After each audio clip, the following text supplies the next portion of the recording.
Welcome to Shadowed Tales Archive.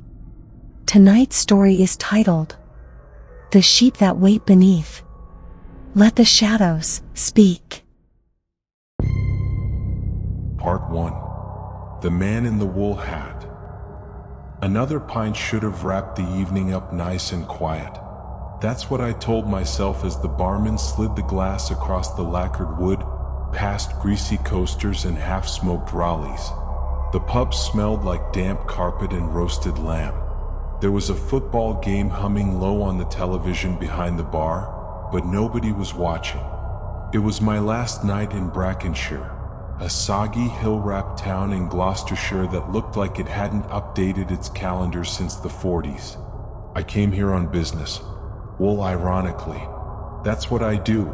Purchase fine wool for boutique designers back in the States.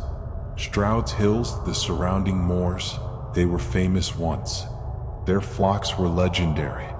I wasn't sure what was left now, just small mills and faded pride. I fingered the scarf around my neck. Cashmere blend. Cream and ash gray. Good weight. Local work. Might have kept it if the air didn't feel so thick with memory. That's when I noticed him. Not so much noticed, more like felt. A heavy presence leaning against the bar, 2 stools down, coat black with wet ash, eyes like 2 polished coins sunk too deep in their sockets. He was staring at me like I'd taken something that didn't belong to me. Evening, I muttered, more out of obligation than friendliness. You're not from round here, he said. It wasn't a question. Nope. He tilted his head, looking me over like he was measuring wool weight with his pupils. You here for it then? For what? He tapped his own scarf, a dull maroon thing wrapped too tight around his neck, and leaned in just close enough for me to smell the copper and earth on his breath. The wool, the sheep. I blinked. Business trip, textiles, American wool industry. You know, nothing spooky. That made him smile, but it didn't reach his eyes. You know what happens to sheep when they eat from the wrong field? I laughed nervously. They die. They remember, he whispered, and they wait. He didn't speak for a while after that, just sipped his pint and stared straight ahead. I should have left. I should have thanked the barkeep, paid my tab, and walked back to my inn. But the way he said they wait, it caught in my brain like a burr in wool. When he spoke again, his voice was lower, smoother. They don't graze where the paupers lie no more. Not since '92. Paupers? I asked. Like a mass grave? He nodded slowly. Unmarked. Shallow. Bodies tossed like waste into the earth. No blessings. No markers. Some still had nails in their boots. One had a baby curled up in her shawl. It wasn't supposed to be a graveyard, but land's land in it. I felt a shiver crawl up my back even though the pub was warm. Tell me something, Yank, he said. You ever heard of Reginald Yarrow? I shook my head. Of course you haven't, but his wool's around your neck. I stopped fidgeting with the scarf. Yarrow ran the mills here for 30 years. Real gentleman's gentleman. Taught at the church. Donated blankets to orphanages. Killed 37 men, though. I waited for the punchline, but he didn't blink. How? Slowly, he said. With meat and money and a smile. Took their land. Took their flocks. Took their breath. They protested. Some wrote letters. Some threatened lawsuits. All of them disappeared. Accidents, you see. Machinery slips. Barn fires. One bloke fell into a vat of dye and wasn't found till winter. Jesus, I muttered. They say Yarrow buried him where the sheep still graze. Right over the mass grave, where the bones sleep shallow and bitter. The wool turned red that year, but not from blood in the fleece, from hate in the soil. I laughed, trying to break the tension, but it came out thin and fake. You're telling me the sheep ate cursed grass and now, what, they want revenge?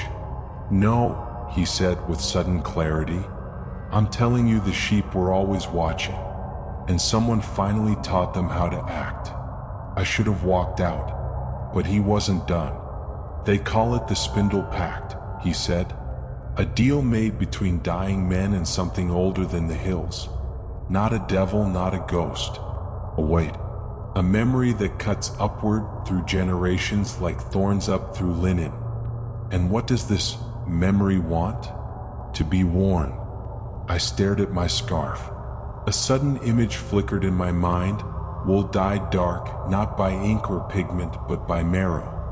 Fibers soaked in forgotten stories. Threads tugged by the hungry. You ever notice how wool scratches even when it's soft? The man asked. That itch behind the neck? That isn't the fabric. That's them, trying to reach in. Before I could answer, the lights flickered. A dog outside let out a sharp yelp. The man stood. You'll feel it soon, he said, his voice now a rasp. They always do before the sheep start to speak. What the hell are you talking about? He leaned in close. Ask around. Find the church with no bell. Knock 3 times on the cellar door. But don't enter. Just listen. He turned to leave. Wait, I called after him. Who are you? He paused at the door, head bowed, hands buried in the folds of his coat. Just someone who wore the wrong wool. And then he was gone. I finished my drink, paid in cash, and walked back to my inn through the foggy dark, scarf tugged tight across my neck. Behind me, somewhere out in the fields, I swore I heard something low and wet bleeding. But it wasn't the sound that chilled me. It was the rhythm. 3 short bleats, then silence. Part 2. The church with no bell. The innkeeper was asleep when I got back, or pretending to be. I didn't blame him. Brackenshire wasn't the sort of place that welcomed strangers with open arms.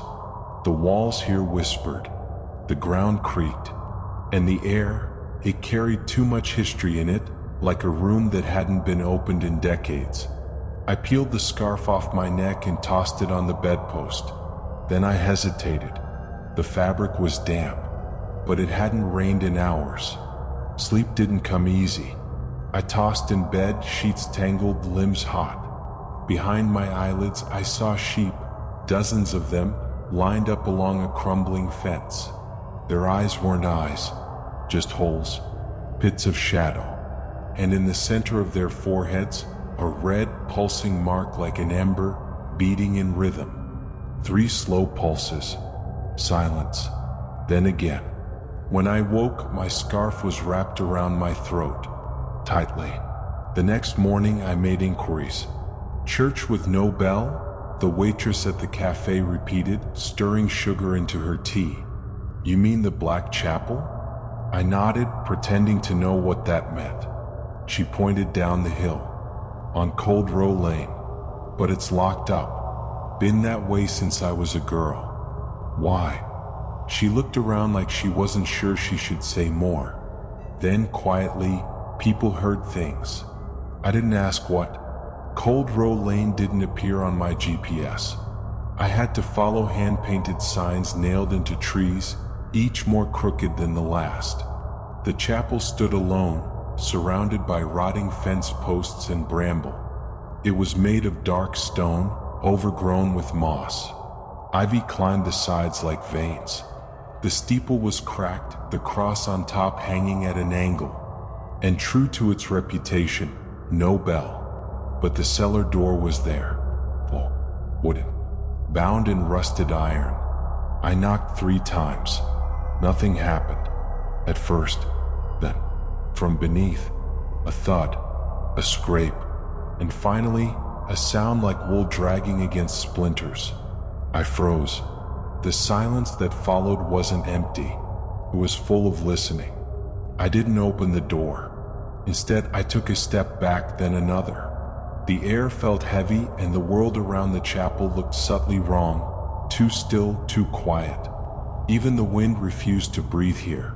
As I turned to leave, something caught my eye. Carved into the stone above the chapel door, worn nearly smooth by time, were 7 letters.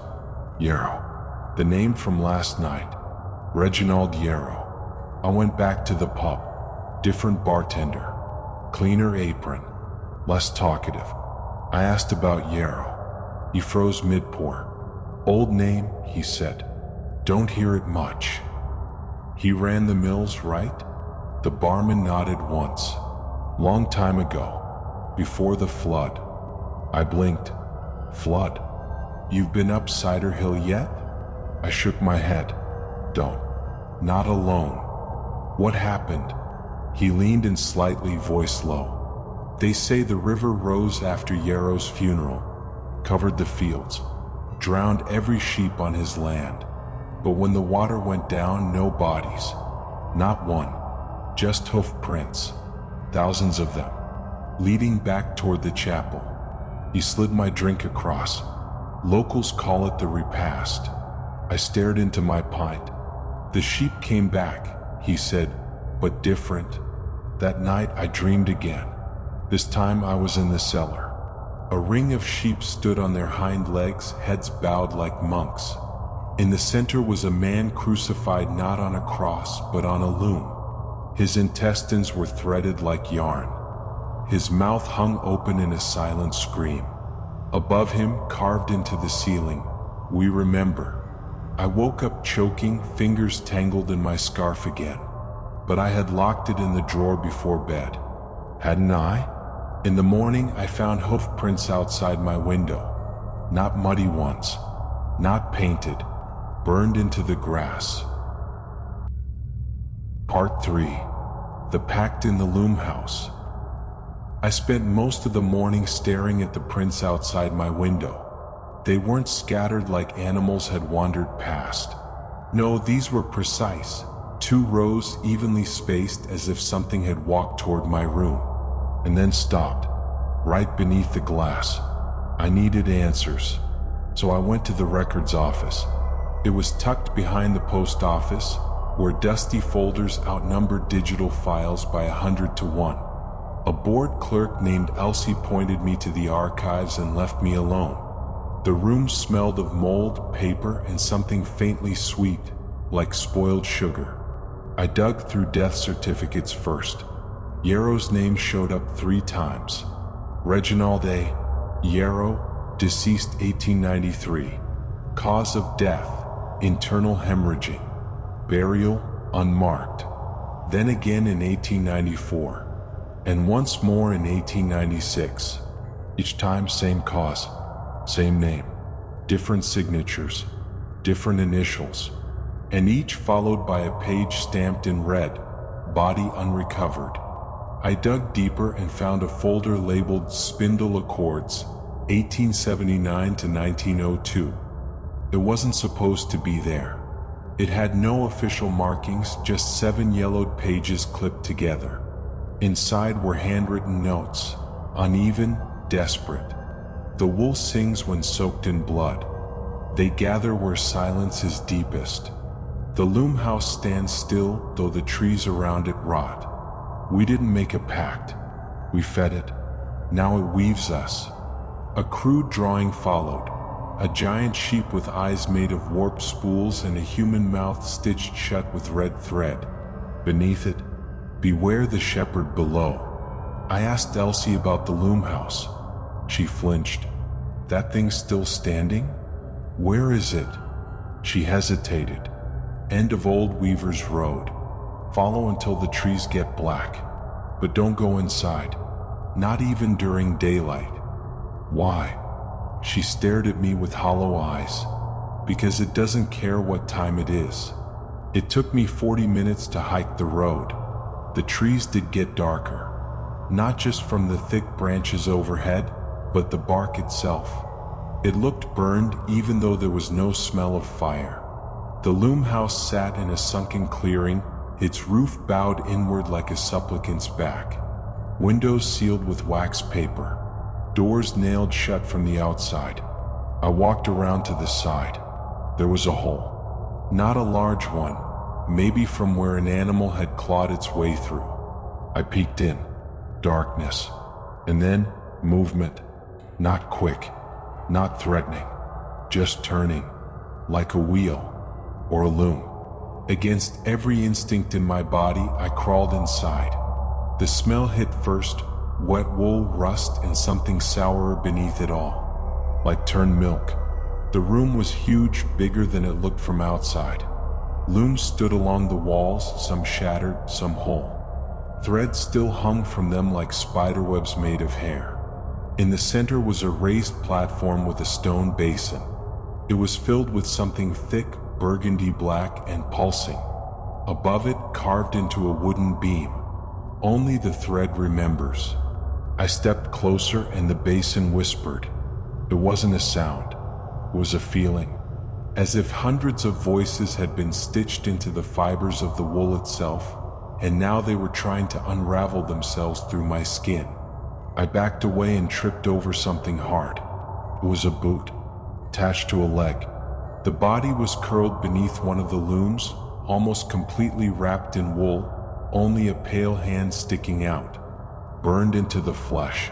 Spindle. I turned to leave and saw the sheep. It stood in the doorway, blocking the exit. Not big, not monstrous, just wrong. Its fleece shimmered with tiny red lines pulsing underneath, and its eyes, no irises, just spinning threads. It tilted its head.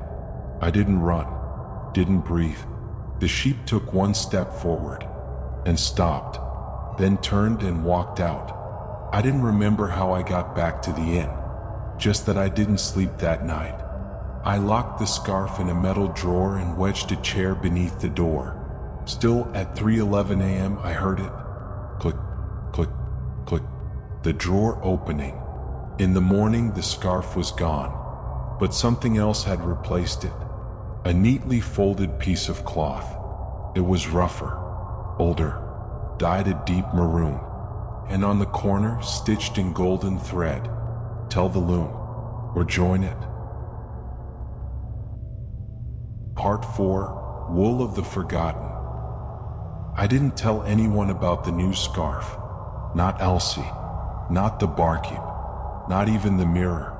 It sat on the nightstand like a wound dressed in fabric.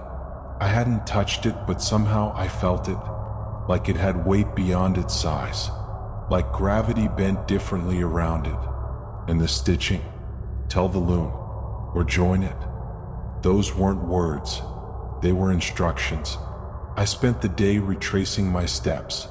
The Black Chapel, Cold Row Lane, the cellar door, still shut, still silent, but the grass nearby had changed, dead brittle, flattened in a circular pattern, as if something had laid there, or waited. I found a single hoof print pressed into the dirt. Too wide. Not animal. Not anymore. That evening the pub was half full. Locals mostly. Old faces. Quiet murmurs. One table in the back had a group of older men sipping ale and playing dominoes. One of them had a bandaged arm. Another no eyebrows. I approached gently. "Sorry to interrupt," I said, "but I'm looking into something called the Spindle Pact. Ever heard of it?" The man without eyebrows stood. He didn't say a word, just walked to me, slow and hunched, and rolled up his shirt sleeve. His skin was burned, not by fire but by thread. Thin red welts twisted down his arm like vines. Then he whispered, "We wore it. We knew." The others stood too, in perfect unison, and said, "We remember the warmth. We remember the weight. We remember the wool." I backed away. The barkeep was already motioning me out. "Best not stir what's settled," he muttered, "or it'll settle you next." Back in my room, the scarf had moved. Not far, just rotated, but enough for me to notice. Enough to remind me it wasn't mine anymore. I grabbed it in a towel and stuffed it in my bag. Decided I'd take it to the authorities in the morning. Maybe a historian, maybe a priest. Then I noticed something new. The scarf was growing. Each thread had subtly lengthened since yesterday. Tiny fibers extended like root tendrils as if searching for skin. And worse, there were symbols now visible only under lamplight. A sheep, a tomb, a man wearing his own face inside out. Sleep was impossible. I sat by the window watching fog drift in from the hills. The sheep were out again, though I never saw them move, just appear, closer each time. By 2:30 a.m. one stood by the gate. At 3 o'clock it was in the garden. At 3:14 it was beneath the window again. And then it looked up. Eyes met mine. Eyes full of thread. I snapped. That's the only word for it. I shoved the scarf into a steel case, wrapped in my coat, tossed it into the fireplace and lit it. It didn't burn. The flames licked it, curled around it, but the fabric stayed pristine. No smoke, no smell, only a soft humming like spinning wheels somewhere deep below. And then the fire turned cold. The heat vanished from the room. My breath fogged in front of me. Ice formed on the walls. The wood creaked, not from heat but frostbite. I fell to the ground, shaking, teeth chattering. The humming grew louder, and for a moment I saw it, in the fire. A face, wool-wrapped and smiling, with teeth like bobbins and eyes spinning like loom spools. "You are already clothed," it whispered. When I woke, the scarf was around my neck again, and the steel box was empty. Only one thing remained inside. A photo, faded, black and white. It showed a man I'd never seen before, standing next to a loom. He wore a suit made entirely of wool, but his face was mine. Part 5. The Shepherd's Name. The photo wouldn't leave me alone. I stared at it until my eyes burned. The man in the wool suit, he was me, but older, paler, mouth stitched shut, thread running from the corners of his lips like reins. His eyes weren't afraid. They looked relieved. I checked out of the inn that morning. The owner didn't ask questions, just handed me a burlap-wrapped bundle with my name on it. I hadn't ordered anything.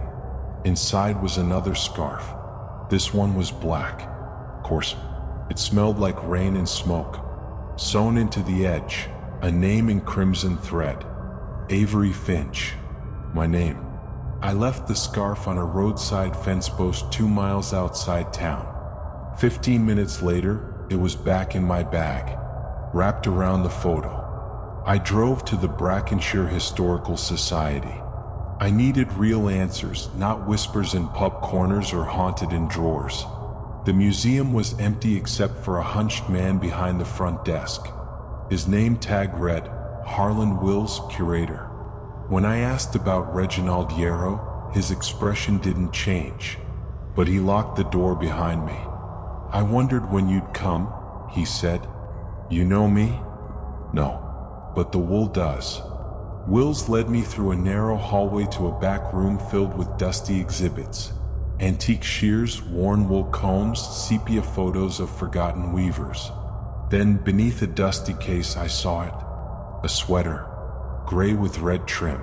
Stiff. Dried blood stiff. "This belonged to Jonah Merrick," Wills said. "One of the last true spinners. He died screaming in the middle of the harvest festival. Collapsed in front of the entire town. His lungs collapsed inward and thread burst from his throat like worms." I stared at the sweater. "Why?" "Because he used forbidden fleece." "Yarrows?" Wills nodded. "From the repast fields. Dozens of paupers buried below. Their bodies soaked the soil. The sheep fed on it. The wool absorbed it." I sat down. My head was spinning. "So it's cursed?" "No," he said softly. "It's conscious." According to Wills, it started in 1872. Yarrow made a deal, not with a demon but with a pattern. A force older than religion, older than language. A force that wove the first life into flesh. It had no name, but the weavers called it the shepherd below. Yarrow offered it bodies, suffering, memory. In return, he was given a gift, wool that would never rot, never fade. But the trade was deeper than thread. The pattern remembered what it was given, and it wanted more. They say the first true weaving happened in the loom house, Will said. Yarrow used his own loom, drenched the threads in blood from the paupers' fields. But he wasn't weaving garments. What was he weaving? Stories. Wills opened a drawer and pulled out a notebook. Every stitch encoded names, memories, deaths. Each scarf or sweater wasn't just clothing, it was a page in the book of the dead. He flipped to a specific entry. Finch Avery. Where's the 8th thread? Bound in echo, destined to return the line. I felt sick. That's me. Wills nodded solemnly. The scarf knows its wearer. Always has. I stood to leave, but the walls trembled. Outside the museum, the sky had turned. Thick clouds churned above the hills, casting the town in a dull reddish light. Something in the air changed, metallic, pressurized, like the breath before a scream. Then the sound came, vibrating, a bleat, but not from a throat. It sounded like it came from the sky itself, like thunder given voice. Wills dropped to his knees. They've begun, he whispered. The wool is calling them home. I ran outside. The sheep were pouring down the hills. Hundreds, maybe more. They moved silently. No hooves against gravel. No braying. Just presence. Each one was larger than it should be. Wool hung in thick cords, matted with dark crimson at the tips. Their eyes spun slowly, endlessly like gears. And each one wore a scarf. A human scarf. Some had names stitched in them. Others just dates. I saw one marked E. Wills. The curator screamed from inside the building. Then silence. I backed into an alley, heart hammering, trying to breathe. My scarf, the black one, had reappeared in my hands. It wanted to be worn. I dropped it. It landed in a puddle. The water hissed. From the fog emerged a figure. Not a sheep. Not quite a man. It walked on 2 legs, but its arms hung heavy with wool like wings. Its face was blank, just a mask of spinning thread, mouth stitched shut. But I knew it. I knew that face. It was the one from the photo. It was me. Part 6. The Unraveling. I ran. Through alleys soaked in fog, past doorways sealed with blankets, windows papered over in crucifixes and wool. The people of Brackenshire weren't praying anymore. They were hiding. They knew this day would come, and they knew better than to fight it. The sheep didn't chase. They didn't need to. They marched, in lines, in spirals, in silent patterns burned into the town's soil. Their hooves traced old routes carved by dying hands and screaming mouths. It wasn't an invasion. It was a memory reasserting itself. The wool was claiming what was promised. I ducked into the church. Not the Black Chapel. This was a newer one rebuilt after the flood. St. Eustace's. Empty pews. Stained glass windows of lambs and martyrs. As I stepped inside, I heard the bells. Even though there were none, they rang from inside my head, chiming in threes, echoing the rhythm I'd heard in dreams. Bleat, bleat, bleat. Silence. Bleat, bleat, bleat. At the altar stood a statue of Christ, but something was wrong. The crown of thorns had been replaced with wool, coiled tightly, bleeding down over the eyes. And below him, where once there had been the Latin inscription Narrated, was something carved crudely into the marble. I spun for them. I touched the base. A shudder ran through my arm. In an instant, my vision cracked, as if someone had slammed a loom shuttle against the back of my skull. Suddenly, I wasn't in the church. I was inside the wool. Not metaphorically. I could feel the strands around me, each one humming, threaded with names, faces, screams. A tapestry of the dead, and I was woven into it. I looked down. My arms were gone, replaced by coils of yarn. My mouth tried to scream, but there were needles where my teeth had been, clacking and stitching every word I thought. I could hear them, all of them. The dead, the buried, the forgotten. We were wrapped warm, but they never saw the fire. We were clothed to be ignored. We were sheep in life. We are shepherds now. I felt myself unraveling, thoughts turning to thread, memories tangling. Avery Finch, textile buyer. No. Avery Finch, voice of the fabric. No. Avery Finch loomed. I screamed so loud the glass shattered. When I came to, I was back in the church. Blood was leaking from my ears.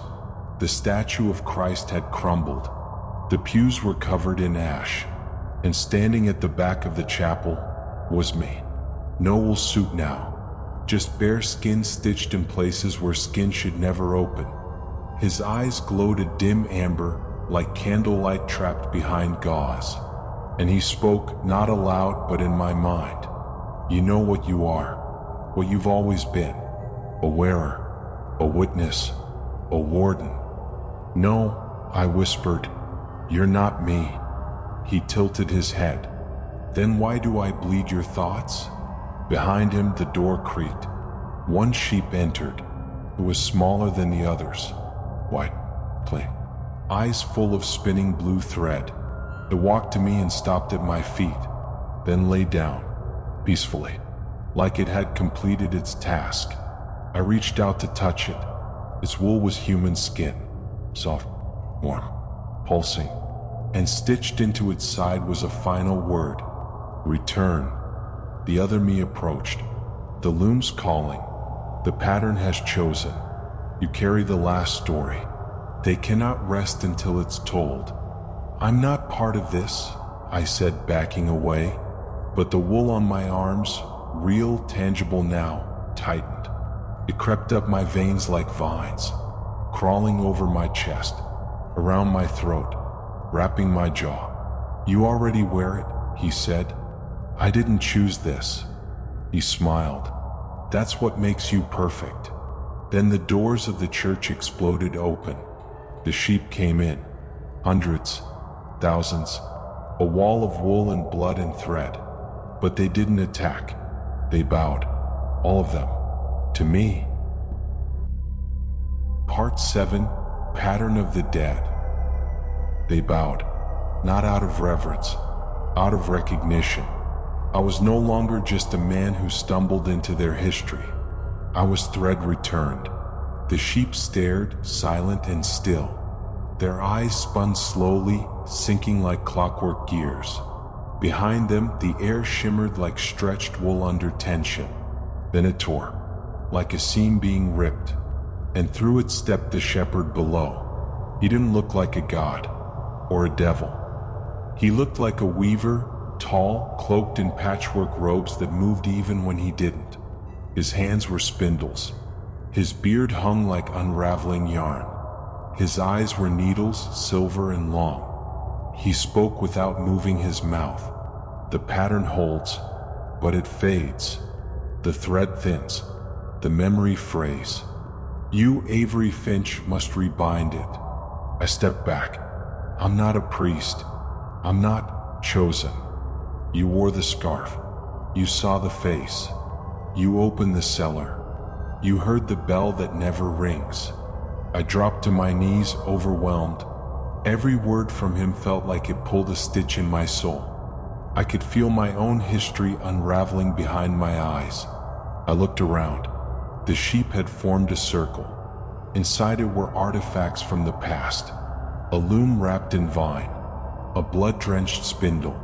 A human jawbone sewn shut with red thread. And in the center, my own scarf, folded neatly. A new line had been stitched into it. Speak us, or become us. I turned to the shepherd. What happens if I refuse? He extended his arm. The air around us stretched, revealing a vision. bodies piled in mass graves, children buried in wool blankets that whispered, villages consumed in silence. And in the center of it all, me crucified on a loom, eyes replaced by buttons, mouth a zipper of sinew. The wool will forget, and all who were stitched in will return. That's when I understood. The Spindle Pact wasn't about evil. It was about memory, buried memory, forgotten pain, silenced stories. Yarrow hadn't created the curse. He'd merely threaded the needle. And ever since, those who had suffered beneath fleece and industry, those discarded into shallow graves, they had screamed through the wool, and the pattern had kept them alive, in scarves, in sweaters, in dreams, until someone came who could finish the stitching. I stood. The scarf was in my hand now. I don't remember reaching for it, but it was warm, and the fabric pulsed. "I'll do it," I said. The shepherd below stepped back. "Then speak." I turned to the sheep, and I began, not with words, with names. One by one they came to me, names of the lost, of the buried, of the unblessed. As I spoke, the sheep cried, bled, faded. They were never beasts. They were echoes, bound in wool until their stories were spoken aloud. Each name I gave freed another. Each word stitched a final line into the great unseen tapestry. It was beautiful, and it was agony. By dawn, the hills were empty. No sheep, no shepherd, no sound but the wind. In my arms, the scarf lay motionless. It had finished itself. The final thread was mine, stitched along the edge. He remembered. I made my way back to town. People emerged slowly, blinking like moles from burrows. The clouds had broken. The air smelled of rain and ash. No one asked questions, but they knew. Their silence was the gratitude of survivors. They didn't want answers. They wanted peace. I left Brackenshire that evening. Didn't take much. Just my suitcase, my name, and the scarf, now folded inside a box I promised never to open again. I made it all the way to the airship terminal before I heard it. A cough, followed by a low bleat. I turned. A child stood at the far end of the gate. A little girl, wearing a hand-knit sweater. Gray, red lining, familiar stitching. She smiled, and then quietly, "What's your name, mister?" Part 8. He Who Spun. The girl looked no older than 6. She held a stuffed lamb in one hand, in the other a boarding pass. Her sweater was hand-knit, old, too warm for the season. Its cuffs were frayed, its collar stretched, and stitched into the hem, barely visible under her sleeve, was a single name, Art Yarrow. "Where did you get that?" I asked, my voice thin. She tilted her head. "It was Granddad's, but Mum says it keeps me safe." Safe like barbed wire around a grave. Safe like fire in the middle of a flood. I tried to speak, but my mouth wouldn't form the words. The airship boarding light turned green behind me. The girl was ushered forward by a nurse in white. I stood frozen as they walked up the gangway. I should have stopped them, but my legs, my coward legs, held. During the flight, I kept to myself. I watched the sea beneath. At one point, a faint fog crept over the windows, and in the condensation I thought I saw hoof prints, pressed from the inside. I blinked. They were gone. But when I reached for my carry-on, it had moved, unzipped, inside my box, opened, and the scarf, gone. Weeks passed. I returned home, back to my apartment, my job, my inbox full of bland corporate wool contracts. But I was different now. Not in the way trauma changes you. More like something else was stitching itself through me. At night, I began hearing it again. The bells, 3 chimes, then silence, And then the whisper of shears, closing and opening, cutting, not fabric. Tom. I tried to ignore it, tried to drink it away, sleep it off, drown it in noise. Nothing worked. One night, I woke to find a package at my door. No label, no postage. Inside, folded neatly in brown paper, was another scarf. This one wasn't black. It was white, untouched, but blank, and tied to it a note. The threads wait. You've spoken the old. Now you must spin the new. I threw it into the fireplace, watched it burn this time. It didn't scream. It didn't resist. It just turned to ash. Quiet. Final. But in the morning it was back, folded on my desk, whiter than before. That's when I knew. This wasn't a story I ended. It was a story I became. So here I am, sitting in a motel room off Route 15, writing this with trembling hands, telling you, whoever you are, whatever you are, the truth about Brackenshire, about the wool, about what memory demands. The scarf is in my lap. It's finished itself again. New stitching this time. Shadowed Tales Archive. That's you, right? Yeah. Now it's your turn. You read it. You wore the words. Let's see what they weave out of you.